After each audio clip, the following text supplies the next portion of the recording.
thank you again so much, Dr. Tran. I think you can all see now why we have so enjoyed having Dr. Tran collaborating with us on this foundation. He's just been fantastic. So now I would like to introduce our last speaker for today, last and definitely not least. We feel very honored to have Nathalie Feldberg, who is a passionate IBC survivor and an advocate. And as I mentioned earlier, she traveled all the way from Ottawa to be with us today. Her story is a powerful reminder of the battle that many IBC patients face just to be heard before they can even start the fight. Welcome, Nathalie. Thank you.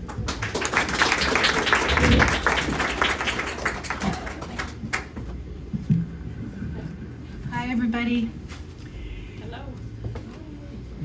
My story is a reminder. Trust your instincts, educate yourself, and advocate for your life. There is incredible strength in listening to your own body and your own instincts. Sometimes it whispers, sometimes it shouts, but always it knows. My name is Nathalie Feldberg, and in March 2023, I was diagnosed with inflammatory breast cancer, triple negative, stage 3. I completed my treatments at the end of September 2024. I had 24 chemotherapies, a double non-skin sparing mastectomy, 45 lymph nodes removed, 30 radiations, and 17 immunotherapies. 2 years ago this week, actually, I felt an itch on my breast, and when I scratched it, I felt a lump. I got a mammogram the next week and was told everything looked good, not to worry. I was going on a trip with my friend Michelle, that's over there, and the doctor told me to go, but to get another mammogram and an ultrasound before I left, just to make sure everything was okay. I got this done and left for my trip. On the second day of my trip, I received an email from my doctor saying that I had cancer and that the size was a bit over 2 centimeters. She told me not to rush back because I wouldn't be able to get a biopsy for a few weeks. During my trip, my breast started to get red and swollen, sore and hot. I also had 2 red dots on my breast. I Googled for information and noticed I had every sign of inflammatory breast cancer. I phoned my doctor to tell her. She dismissed my concerns. She said it was impossible. Inflammatory breast cancer was too rare, that it would not be that. She told me not to worry and not to rush back, that the biopsy could only be done in a few weeks. I then phoned another doctor in Toronto, and I told her my worries and concerns, thinking maybe I could be seen sooner in Toronto. She also dismissed me and said that it was too rare and it most likely was not inflammatory breast cancer. She said not to worry and wait for my biopsy. As the days went by, my breast got more and more painful, swollen and red. I called my doctor again. I called the mammography clinic. I called anybody that could try and rush this biopsy. But nothing could be done because my doctor wouldn't request it to be rushed, and that was a requirement. Everybody said not to worry. They said breast cancer does not grow so fast, and I didn't need to rush for a biopsy. Meanwhile, I was reading how it is urgent to treat inflammatory breast cancer quickly, that it is aggressive, and that I should not wait to be treated. By this time, the lump was actually sticking out of my breast. I could clearly see it. A little over 2 weeks later, I finally had a biopsy, and the radiologist, I will always remember this, she crouched down, she took my hands, she had tears in her eyes, and she said, "I'm so sorry, Nathalie. You have inflammatory breast cancer. Why did you not get rushed for a biopsy? You have all the clinical signs. You need treatment as soon as possible. Please call your doctor. I called my doctor that same day. She responded that I would not be seen to start the process for another 8 to 12 weeks. 8 to 12 weeks.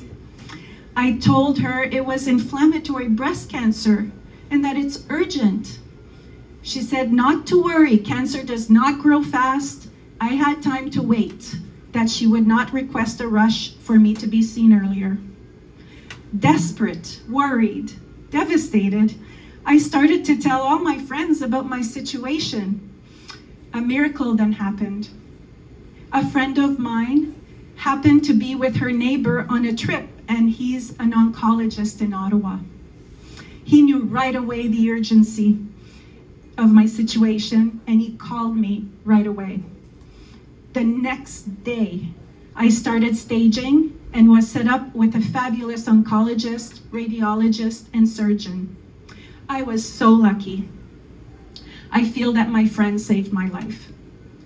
My tumor grew from 2 centimeters to 10 centimeters in those 2 weeks I waited for the biopsy.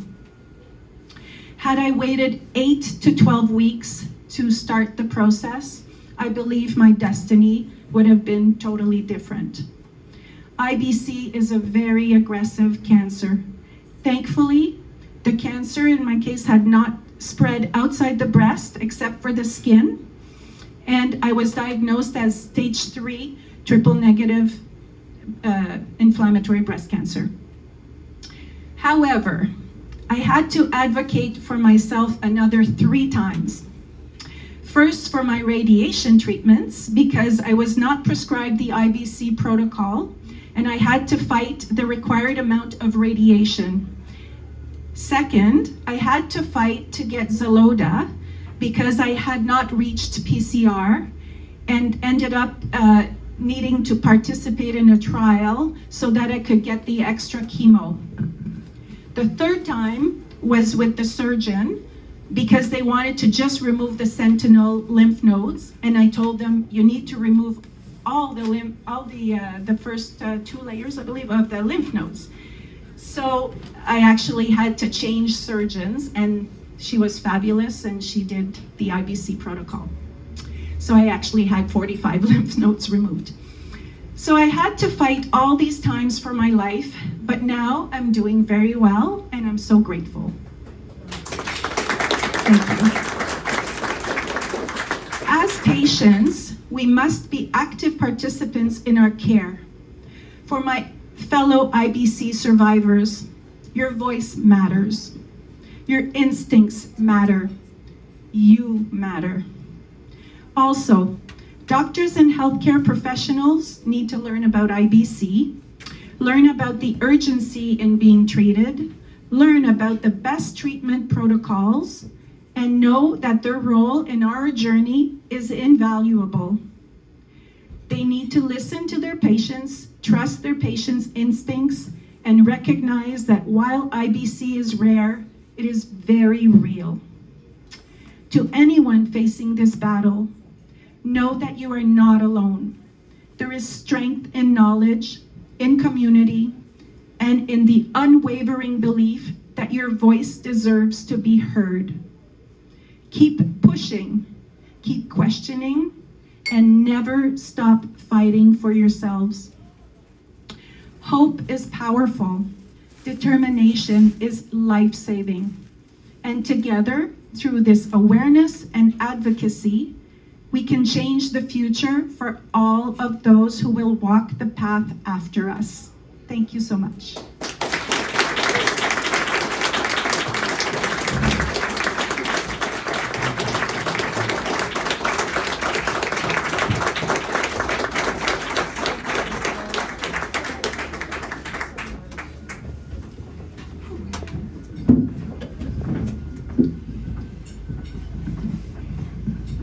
Well, as Danielle said earlier, she wasn't going to cry. I'm going to do my best.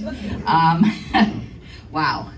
Thank you so much, Nathalie, for telling and sharing your story, and for speaking so eloquently, particularly about the need for advocacy, that need for education and to be able to advocate for yourself, particularly in situations, as Danielle highlighted, where there's just not enough awareness out there yet around IBC, and so you do need to do a lot of advocacy sometimes to make things happen. So thank you very much again. I just wanted to ask first, is there anybody who has made a donation of any size that did not put their name into our raffle bin? Please come on up and put your name in. I've got the little things here and a pen, so please just put your name in, because we will pick in a couple of minutes. So